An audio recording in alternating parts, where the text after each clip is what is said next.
இலங்கை தேசிய தோட்ட தொழிலாளர் சங்கத்தின் முன்னாள் பொதுச் செயலாளருமான அமரர் க வேலாயுதத்தின் ஒரு வருட நினைவு தினம் இன்று பதுளை சைமன் பீரிஸ் மண்டபத்தில் அனுஷ்டிக்கப்பட்டது. அமரர் கானா வேலாயுதத்தின் உருவப்படத்திற்கு மலர் மாலை அணிவித்து அஞ்சலி செலுத்தப்பட்டது.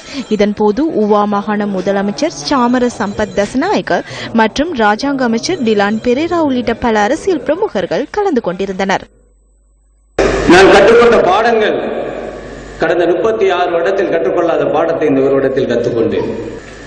மனிதர்களை படித்துக் கொண்டோம், நண்பர்களை படித்துக் கொண்டோம், அரசியல்வாதிகளை படித்துக் கொண்டோம், அனைவரை பற்றி படித்துக் கொண்டோம், எம்மோடு இருக்கும் கைகோர்த்திருக்கும் மக்களை பற்றியும் படித்துக் கொண்டோம். என் தந்தை ஆற்றிய சேவையை அன்று கடந்த வருடம் 17ஆம் தேதி பசறையில் மழை வெள்ளத்தையும் காணாது பார்த்திருந்த மக்கள் கூட்டத்தின் போது பார்க்கக்கூடியதாக இருந்தது. நான் 5 வருட காலமாக மாநில சபையில் வேளாண்மையோட செயல்பட்டேன். ஆளுங்கட்சியில் நான் இருந்தேன், அவர் எதிர்கட்சியில் இருந்தார்.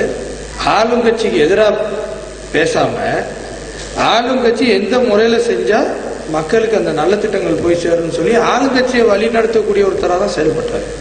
எதிர்கட்சியா இருந்தாலும் மலைய மக்களுக்கு ஒரு வேலை திட்டம் போய் சென்றடைறதுல ரொம்ப கவனமா இருப்பார்.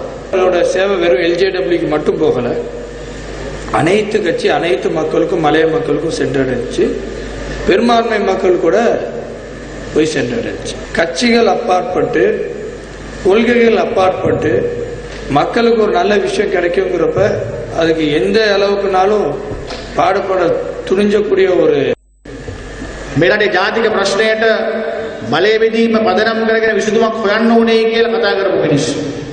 நாட்டில் காணப்படும் இனப்பிரச்சினைக்கு தீர்வு காண வேண்டும் என்பதில் வேலாயுதம் ஆர்வமாக இருந்தார்.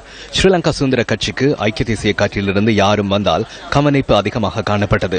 ஐக்கிய தேசிய கட்சியிலும் அவ்வாறான நிலைதான் காணப்பட்டது. ஆனால் வேலாயுதம் தொடர்ந்தும் ஐக்கிய தேசிய கட்சியில் இருந்தார். ஐக்கிய தேசிய கட்சி அவரை கவனித்தமை குறைவு என்று நான் கருதுகிறேன். பதுளை மாவட்டத்தில் தேர்தலில் தோல்வி அடைந்த நிலையிலும் அவருக்கு தேசிய பட்டியல் வழங்கப்படவில்லை. இருந்தபோதும் அவர் கட்சியை விட்டு போகவில்லை. தமிழர்கள் மாத்திரமல்ல, சிங்களவர்களும் அவருக்கு வாக்களித்தனர்.